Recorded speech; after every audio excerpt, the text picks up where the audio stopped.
Suntik Lisol ditulis oleh Dahlan Iskan, sang begawan media, dibaca dari cowasjp.com. Berhentilah wahai virus. Kian lama engkau beraksi, kian banyak orang yang bicaranya ngalor ngidul, termasuk seorang presiden, misalnya Donald Trump. Sampai-sampai banyak sekali meme di medsos untuk mengejeknya. Untung di sana tidak ada bus mudik, sehingga meme itu tidak ada yang ditempel di kaca belakangnya. Tapi merespon ngalor ngidul itu dengan meme memang terasa lebih cerdas daripada terlalu serius seperti yang dilakukan pabrik Lisol ini. Produsen Lisol, cairan pembersih lantai, sampai bikin pengumuman besar-besaran. Jangan sampai ada penderita COVID-19 yang meneguknya. Apalagi menjadikan Lisol sebagai cairan untuk diinjeksikan. Bacalah baik-baik aturan penggunaan Lisol seperti yang tertulis di kemasan. Begitu kurang lebih peringatan dari Lisol. Mungkin Lisol memang benar-benar takut. Jangan-jangan banyak orang mengikuti apa yang diucapkan presiden mereka. Ucapan presiden itu memang menggemarkan. Seperti menandakan ia sudah kehilangan akal. Amerika memang sudah menjadi juara dunia COVID-19. Yang meninggal sudah lebih 50.000 orang. Yang terkena virus sudah 900.000 orang. Minggu depan akan melewati 1 juta. Lisol memang pantas khawatir. Meski bisa jadi dalam hatinya bersorak, "Hore! Dapat iklan gratis besar-besaran pula."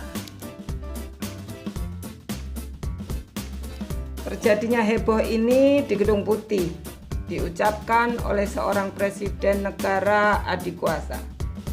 Forumnya juga bukan main-main. Briefing harian tentang perkembangan COVID-19 di negara itu. Trump memang baru saja mendapat laporan dari Homeland Security bahwa desinfektan itu bisa membunuh virus hanya dalam hitungan menit. Trump pun punya ide baru.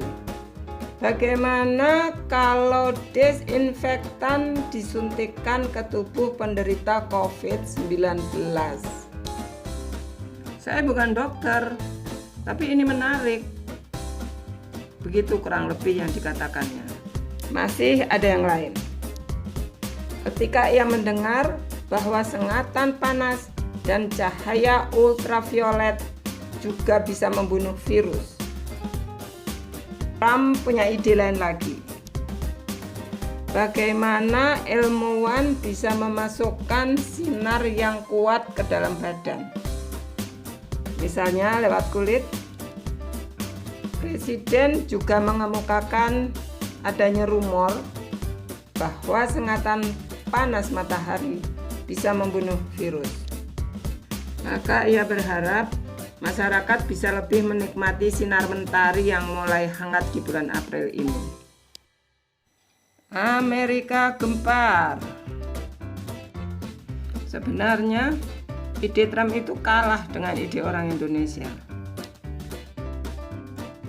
Ide memanfaatkan desinfektan itu sudah muncul di Indonesia bulan lalu dengan rumusan yang berbeda. Saya begitu sering menerima WA dari pemilik ide itu, jauh sebelum Trump memikirkannya. Saya terus diajak untuk melaksanakan idenya itu sebagai persembahan anak bangsa ke negara tercinta. Nama orang itu kan Edi. Ia pengusaha properti. Ia terus mengajak saya untuk berjuang di jalur desinfektan ini, yakni perlunya orang menenggak desinfektan. Apakah ada desinfektan yang food grade yang sudah dijual di supermarket? Tanya saya. Dan banyak pertanyaan lain yang sejenis itu. Saya pun tidak terlalu antusias, tapi saya berusaha ulur waktu. Siapa tahu ya benar. Saya sampaikan padanya bahwa saya akan menanyakannya dulu ke ahli virus. Tapi sampai sekarang saya belum berani menghubungi ahli virus yang saya kenal. Takut dibully. Waktu meledak berita Trump merekomendasikan suntik desinfektan kemarin, dia kirim WA lagi ke saya. Iya kan? Presiden Trump saja akan menggunakan desinfektan. Saya sedang menulis naskah ini ketika WA itu masuk ke ponsel saya. Tapi tidak cukup kuat untuk membuat saya menghentikan naskah This Way ini. Saya tetap salut padanya, yang terus memikirkan jalan keluar terbaik. Juga pada kegigihannya memperjuangkan ide. Saya juga salut sekali kepada Trump. Begitu banyak idenya, meski semua dianggap konyol. Ini tinggal satu yang saya khawatirkan. Jangan-jangan Trump segera memutuskan perang. Hanya tinggal itu jalan yang tersisa untuk bisa menang November nanti. Menyerang siapa?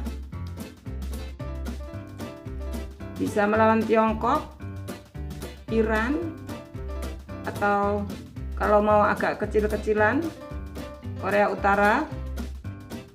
Tidak ada lagi jalan lain untuk meningkatkan popularitasnya. Padahal Pilpres sudah kian dekat. COVID hanya memusingkannya dan menurunkan popularitasnya. Saya sarankan agar Tiongkok tidak menganggap enteng jalan perang Trump itu. Demikian juga Iran dan Korea Utara.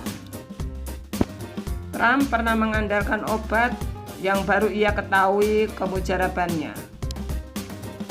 Sampai-sampai obat itu ia beri gelar si game changer. Hidrokloroquine dan remdesivir. Fox News TV tidak henti-hentinya mengulas kehebatannya. Para ahli kesehatan juga tidak tega menentang terang-terangan. Hanya lebih banyak bisik-bisik. Itu obat malaria. Tapi kini harapan Trump pada si game changer sudah pupus. Kian lama bisik-bisik, kian berisik. Lalu jadi teriakan lantang. Obat itu sama sekali tidak cocok untuk COVID-19.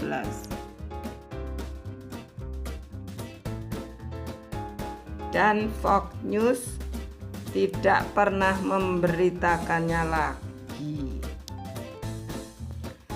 Lalu Trump mencoba menyalah-nyalahkan Tiongkok. Semacam cari kambing hitam. Yang kebetulan memang hitam, tapi Tiongkok melawan. Ganti Trump menyalah-nyalahkan WHO dan menghentikan iuran Amerika ke lembaga itu yang nilainya 7 triliun rupiah setahun. Tidak pula bisa menyelamatkan nama Trump. Lalu ketemulah cairan disinfektan, terik matahari, sinar ultraviolet, dan cairan pemutih yang disebut bleaching. Trump memang tidak langsung menginstruksikan jalan baru itu, tapi juga tidak mau mengabaikannya, karena rumor tentang itu sangat luas dibicarakan di masyarakat.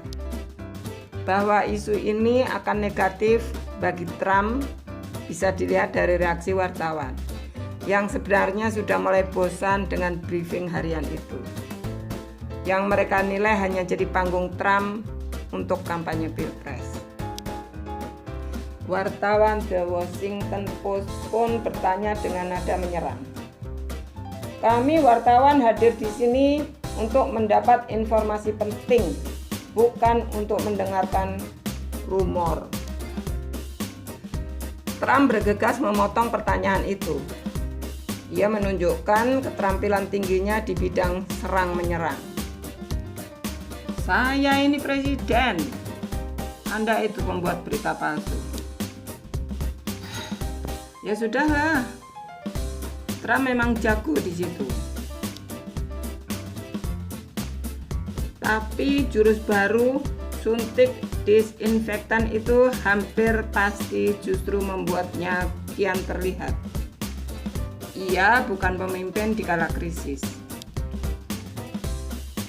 Saya benar-benar khawatir Trump akhirnya tinggal menemukan jalan perang itu untuk bisa menang. Terima kasih ya sudah mau mendengarkan video ini. Jangan lupa subscribe, klik lonceng, komen, like, dan share.